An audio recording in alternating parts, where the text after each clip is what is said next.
Mark Brantley here with Boardroom Minutes, and we have an exciting topic of discussion on this episode, and it's fiduciary duty explained, what every for profit board needs to know. First, let me just welcome back our viewers to this episode of Boardroom Minutes. I appreciate always your viewership, and I welcome you, if you haven't subscribed as of yet, to do so. Hit that subscribe button. And if you would like, hit the like button. But if you want to wait until after this episode, then feel free to hit the like button because I want you to feel that this content is edifying. I want you to feel that the content is of importance to you before you hit the like button. So why don't you do that if you feel that this is beneficial for your service on the board, whether you are currently on the board of directors at a organization or whether you aspire to be on the board of a particular organization. So let's go into our topic. Just as a brief introduction for those that are joining us for the first time, let me tell you that Boardroom Minutes is a new YouTube channel, and we endeavored to bring clear and practical insights for today's boardrooms. And that's from corporations to nonprofit organizations and also religious institutions like churches. And we want you to be fully equipped with information so that you can be an effective board member. So, without further ado, why don't we go into our discussion on today? And that is, again, fiduciary duty explained, what every for profit board must know. It's important for you to realize that boards understanding and practicing fiduciary duty builds the foundation of trust between directors or trustees when we speak in a nonprofit context, but for profit purposes, we're speaking of directors, shareholders, employees, and the marketplace. So that's key. Fiduciary duty builds the foundation of trust. So, why don't we talk a little bit about what fiduciary duty is? And we know that it is a legal obligation that sits at the very core of board service. And there are various states that have codified or put into law, written law, what fiduciary duty is. But in a nutshell, let's look at three prongs of fiduciary duty. The first being trust. These are the pillars of fiduciary duty. Trust is acting in the best interest of the corporation and its shareholders, right? Because the corporation, it's important for it to be perpetual, for it to be in financial good health. And then the stakeholders that are involved are primarily the shareholders, those that own a corporate interest in that for profit corporation. So, trust is key so that shareholders feel that they are in the good hands of those that have oversight over the for profit corporation. And then another key pillar is loyalty. And that's putting the corporation's or the company's interests above personal gain. In other words, self dealing takes a back seat. Self interest and self aggrandizement takes a back seat. And you put in the forefront the interests of the for profit corporation. And then we look at the third pillar, which is care. And that's making sure that directors are fully informed and thoughtful in the decision making process, and that those decisions are made with all due diligence. That is the three pillars of fiduciary duty. So, when we look at the various laws, there are two primary tenets of fiduciary duty. I know in New York State, there are statutes that codify what fiduciary duties and how that is defined. And the two primary ones are the duty of care and the duty of loyalty. Now, the duty of care has to do with making decisions with the same care that a reasonable person, and in this instance, a reasonable, prudent person. I want to add that adjective. A reasonable, prudent person would use.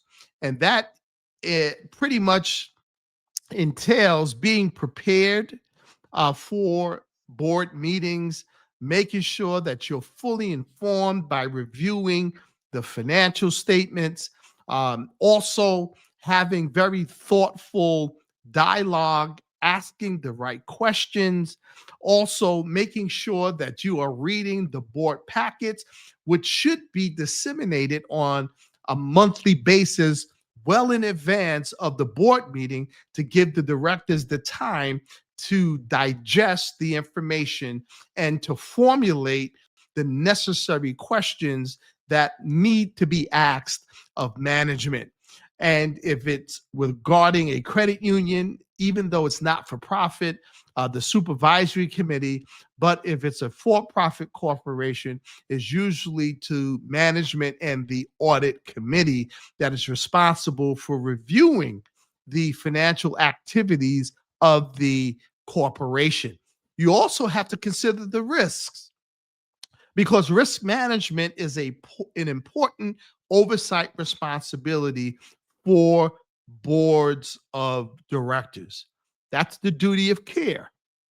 Then you have the duty of loyalty, and that deals with putting the corporation first, not your self interest, not self dealing, so that you can, as an individual, benefit from transactions that the corporation is engaged in. So it's always putting the corporation first and the shareholder interests above your own.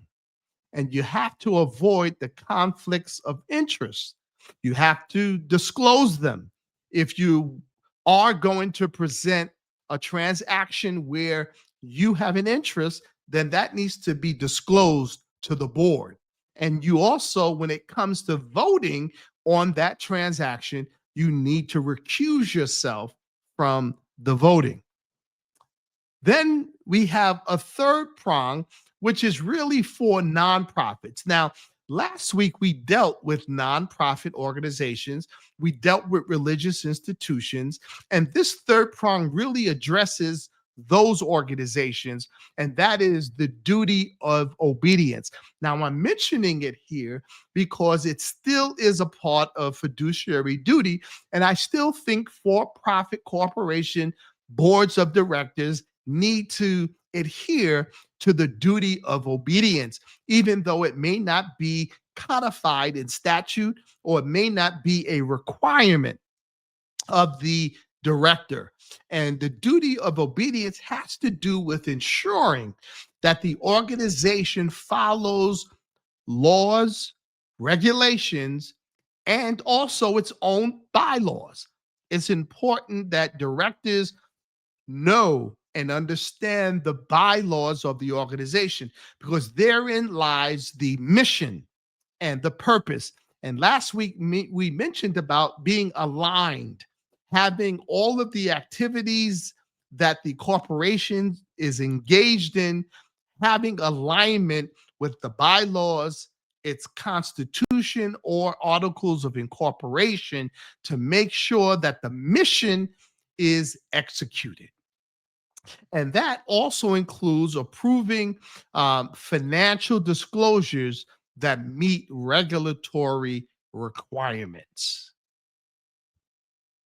Next, let's go to some real world examples of duty of care in action. And that has to do with reading the board packets before each and every director meeting. It's important. You need to study and analyze the board package, or else you cannot answer, or rather pose the proper questions to get the proper answers from management. So you need to be fully informed by reading the board minutes, or rather the board packets that include the minutes, ahead of time. Then when you read the package, you need to formulate the proper questions. If there are any things that are uncertain, things that raise red flags, then you need to pose those questions and demand the answers. And then you also have to consider the risks, because management are going to make and propose certain strategic decisions that require board approval. And if you're not informed, then you will probably make the wrong decisions by approving it if you don't know the ramifications of those strategic decisions. And then, with regard to duty of loyalty in practice, you have to be careful not to steer transactions or contracts your way to your personal business. That's called self dealing. Also, if you plan to engage in a transaction where you have an interest, then you have to disclose that. You have to disclose the potential conflicts of interest to your fellow directors and also to management, so that when it is voted upon whether to approve or disapprove, you are not included in that process, and you must recuse yourself, but you know that your board is fully aware of the potential conflict of interest. So that's duty of care in action, and then the duty of loyalty in practice. Now, why does this all matter? What is the purpose of fiduciary duty? And why do we care about it? Well, when you ignore fiduciary duty, the consequences can be very severe. Namely, there is a certain amount of legal risk. Directors can face lawsuits, shareholder actions, and regulatory penalties when duties are breached. You know, if you do not exercise the duty of care as a reasonable, prudent person, that would be considered possibly as gross negligence. And there is no protection under the law from personal liability if you are found to be grossly negligent. And that's typically a director that doesn't read their financial statements, doesn't read the board package, doesn't adhere to certain regulatory requirements. And if you are found to be grossly negligent, then you can be liable personally for decisions that go awry. Then also, it matters because there are financial risks, and poor oversight can lead to financial collapse. The last thing you want to do is to endanger your corporation to bankruptcy or to reputation risk, which we'll cover in a minute, when it comes to making poor decisions. You don't want your decisions as a director to result in scandals for the organization or loss of investor confidence. That can create, if it's a organization, or rather a for-profit corporation that is publicly owned, you don't want there to be a sell-off on the stock of the corporation. That can drive the corporation and devalue it, cause it to go into bankruptcy. And then we mentioned the possibility of reputation risk. if you are not properly executing your financial, or rather your fiduciary duty. And with regard to reputation risk, once your trust is broken, it's nearly impossible to rebuild stakeholder confidence. And that's with regard to your uh, stakeholders, your customers, your shareholders, and anyone that has an interest in the corporation.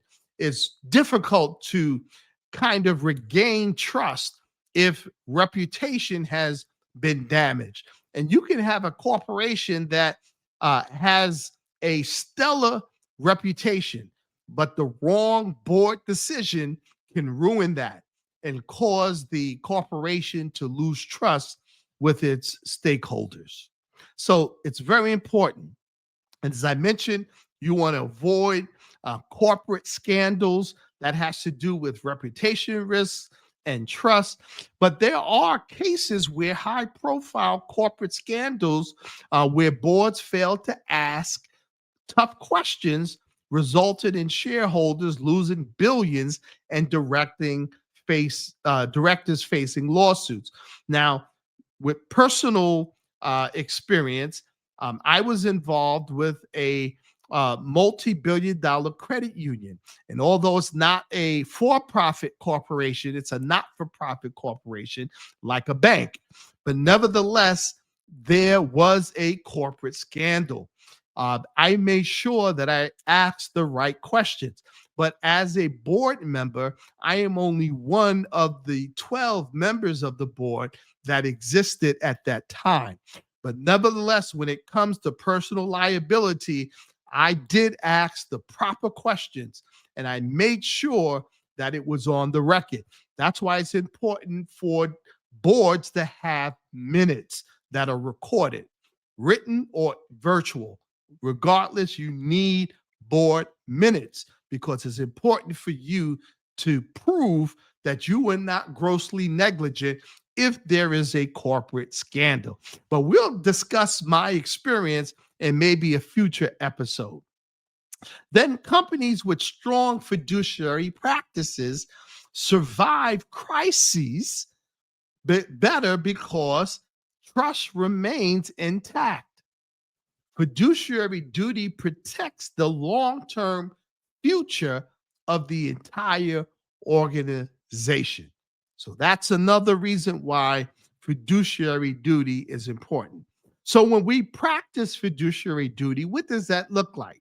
It looks like preparation and diligence, which is reviewing the materials, as I mentioned earlier, before meetings, asking the right questions, document deliberations in the minutes, as I mentioned earlier, and it shows proper fiduciary oversight.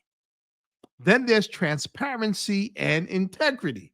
It's important to disclose the conflict of interest that a director may have, and that ensures that there is fair dealings. In other words, you will not be involved in self dealing. And by doing so, you are protecting not only yourself, but your organization from what we talked about earlier, reputation risk. Also, you need to demand accurate and timely reporting from management.